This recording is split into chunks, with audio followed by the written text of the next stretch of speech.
I'm here to talk about physical play and using digital apps to encourage physical play, and a little bit how we do that at ustwo. Before we get there, though, I would like to talk a little about what physical play is and what it means to us, and who I am and why I'm standing here talking about it. Physical play. For many, physical play is what brings to mind thoughts of sport, of running around, of hide and seek, of playing tag. But for us, it's a little bit more than that.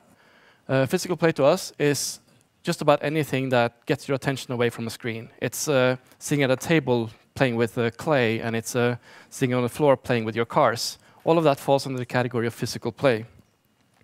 For today, we're going to look at apps that has both a digital component and a physical play component. I'm a game developer, and my journey into games kind of started at the IT University of Copenhagen. At least that's when I started to figure out what I wanted to do with it. As you can see from this picture here, the IT University is a pretty industrial-looking building, but it still has these playful elements scattered around it. And I think that's kind of summarizes how they think about game development as a topic. After graduating here, I bounced around a little while, still trying to figure out what I wanted to do, and eventually brought me to Knapnock Games. Knapnock Games is an indie studio in Copenhagen, and they're known for these little weird, quirky games that challenge what games can be. And this particular example is from Spin the Bottle, which is a party game for the Wii U. And it is all about breaking physical boundaries. It challenges the physical barriers that you, usually as an adult, tend to build up over time and forces you to interact with the players you play with. We've seen time and time again how people get more and more into it the further into the game they get. While I was there, I also worked on several other projects, all of them interesting and unique in their own way, but none really scratching the same physical itch that Bumpy's Party, Spin the Bottle, did. My journey took me further to ustwo. And ustwo is a digital product studio. We have an office in Malmö, which is where I work. We have offices all around the world in London, New York, Sydney, Tokyo, and Lisbon. We take care of the entire process from strategy to concept, to development, to launch and beyond. And we have done a lot of apps throughout the years that views the phone as more than just a screen. Apps that use input from motion, apps that use only audio output, apps that uses your camera more than anything else. And there's two of these that we're going to take a look at today, starting with Plato Touch. Plato Touch was a project we did for Hasbro. It was released in 2016. It's a Malmö project. It was my first project at ustwo. When it first released, it was an Apple exclusive. Now it's available on both Android and iOS. And it comes with this physical product that you can go to the store and buy. It has a set of Play-Doh cans and some stampers to stamp out figures with this Play-Doh. But you don't need any of that to play the game if you don't want it. The core concept of the game is that you have these that you can scan in your own creations as characters. They come to life. They're given animations. They're given sounds. They're given their own little world to play around in. And as you see here, you're also prompted to scan in creations or decorations throughout the process. And you can see that the landscape when you scan in is pretty bland, pretty white, pretty empty. And the more you scan in, the more you decorate, the more you're going to be able to see this come alive and reflect your creations. If you scan a lot of red things, the world will be a lot more red. If you scan a lot of blue things in a certain area, that area is going to be a lot more blue. Effectively, the world is your canvas. The app was built around these 5 characters. Each of them has a unique animation, sound, and their own little world. But we didn't want to limit you to these 5 characters. These are the 5 characters that come with the physical package. Because Play-Doh is about so much more, right? When you get Play-Doh, you want to build stuff. And you want to add an extra arm to that dinosaur. You want to add an extra eye to that sheep. And you should be able to do that. And that became our goal with this. We wanted kids to be creative. And we wanted the app to be able to recognize just about any shape you can imagine. And a quick technical description of, very summarized technical description of how it works. We take the picture from the device, whatever camera you're scanning with, whether that be an iPad or a tablet or mobile phone. And we try to find the white balance. We try to find the background to be able to get the colors right, because colors are important. We need to be able to represent what you created and how it looks accurately. So we do that. Then we rig a skeleton to it. We detect what could be an arm, what could be a leg, try to match it to a set of animations. We take that figure, blow it up so that it becomes 3D, and then we add that same picture again as a texture on top, giving you up fully playable characters. Then we take various elements from the character, colors, shape, stuff like that, and give it characteristics. That way we can have a lot of different combinations for what you can end up with, and every creation is going to be different.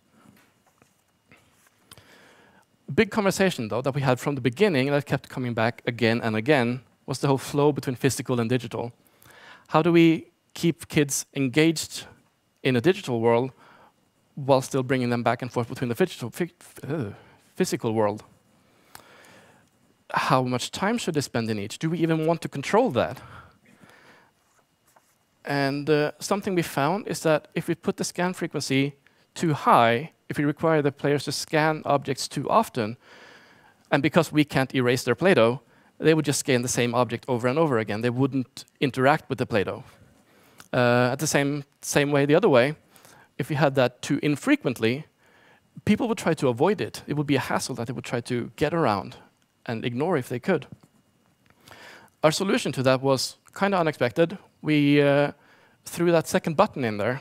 Whenever you come to a place where you can scan something, you have the option to go out and scan from the camera, but you also have the option to scan or just to reuse the last thing you scanned in. That way we give the player a choice whether they want to enter the physical world or not, or if they want to stay in the digital. An added side effect to that, which was very positive, was that whenever we had those moments where you couldn't use your previous creation, the pull to create something new got even stronger. We saw that kids wanted to create something new because this time they had to. One of the times where you have to create something new is when you have to use these predefined shapes. In this example, it's kind of hard to see on the screen, but there's an outline on the camera that will only detect that specific shape. And we use that to unlock content that you can only access if you have the physical components. It's surprising to see how much easier kids grasp the concept of a guideline, much more easier than the adults would. But when we're scanning something, what's to keep you from scanning anything else? I mean, this is an app about creativity, right? We want to be able to build something or to draw something. But even though image recognition has gotten pretty far, we can't really detect whether something is Play-Doh or not. And if we could, would we? This is about creativity again. And there was a lot of back and forth because on one side, we wanted to sell the physical product. And on the other side, we wanted to push a creative mindset. Our solution to this in the end was to only have 2 rules when it comes to scanning. One is more technical, and that is the fact that you have to scan on a white background. And that's to help us get the colors and the shapes right. And the second one is that you can only hold the iPad or tablet downwards when you scan. The camera has to point downwards.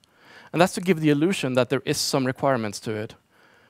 But if you're doing this a couple of times, you're going to realize that you can scan just about anything. And that's just part of the fun, I think. The next project I want to look at is Olderplay. Olderplay was developed in a London studio, and it gave me the opportunity to go there and work with the team there for a while, which was pretty cool. And it's a project we did for a hospital in Liverpool called Alderhay. And you can see from the picture, it doesn't really look like a hospital from the outside, and it looks even less like a hospital from the inside. It's one of the largest children's hospitals in Europe, and the employees there go out of their way to make sure the kids feel comfortable during their stay. Even so, going to a hospital can be pretty scary, especially if you're a kid. There's so many questions. What's going to happen to me?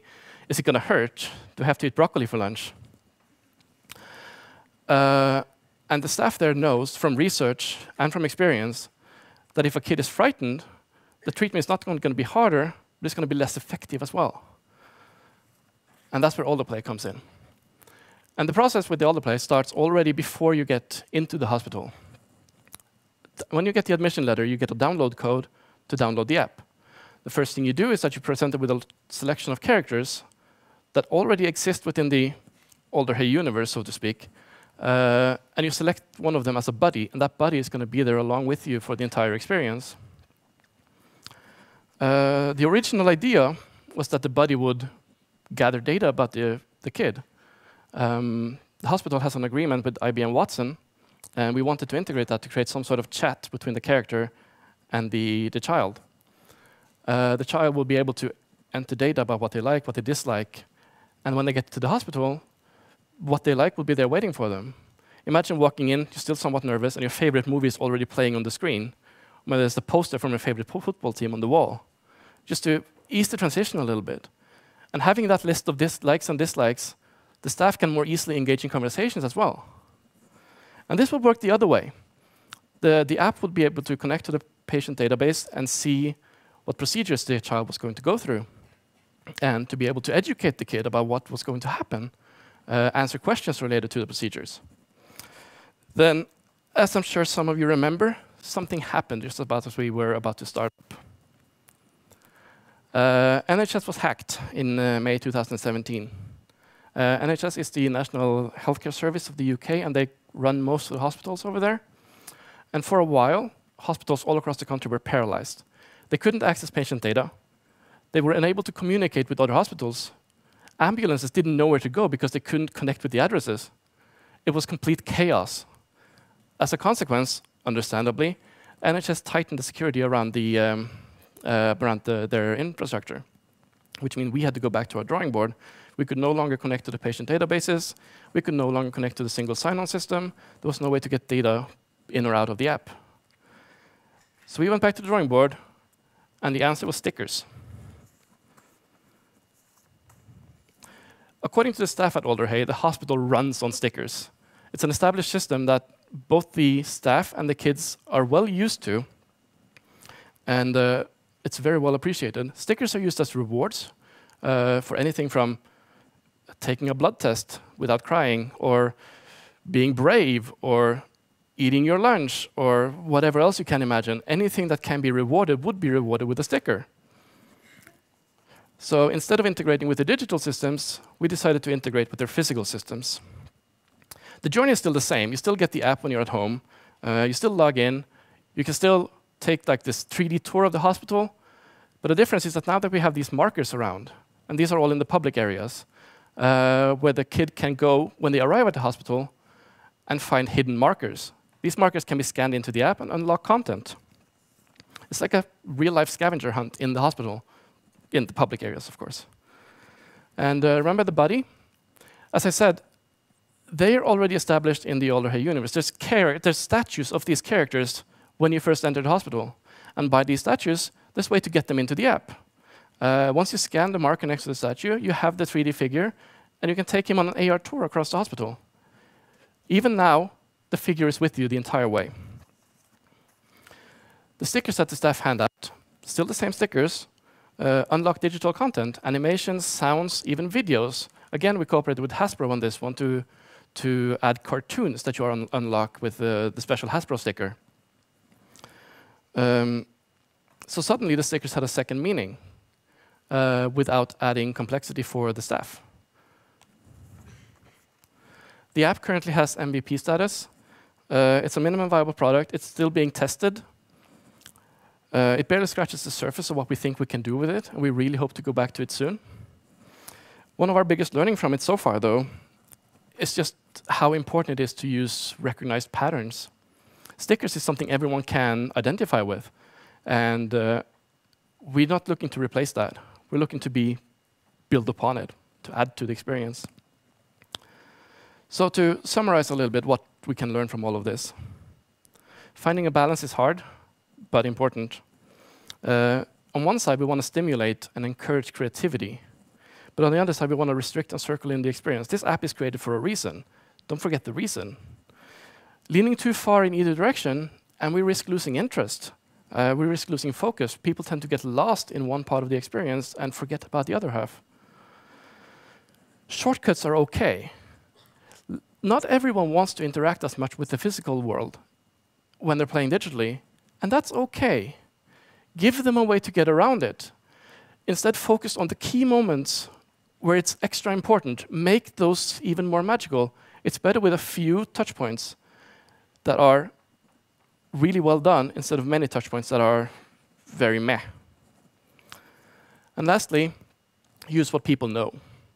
This is where the stickers come in. The stickers were an established systems, but so were Plato. It's something people know, and we're not looking to replace it. We're looking to build on top of it, to add a digital experience on top of the physical that is already there. And just having this connection of something that you already know is a really strong motivator to explore what is new. So where does that leave us? Well, while I can't go into too much detail, this is still a very hot topic for us at ustwo. We talk about it just about every day, and it's relevant to the project we're currently working on. And at least I can't wait to see where that is going to take us next. Thank you.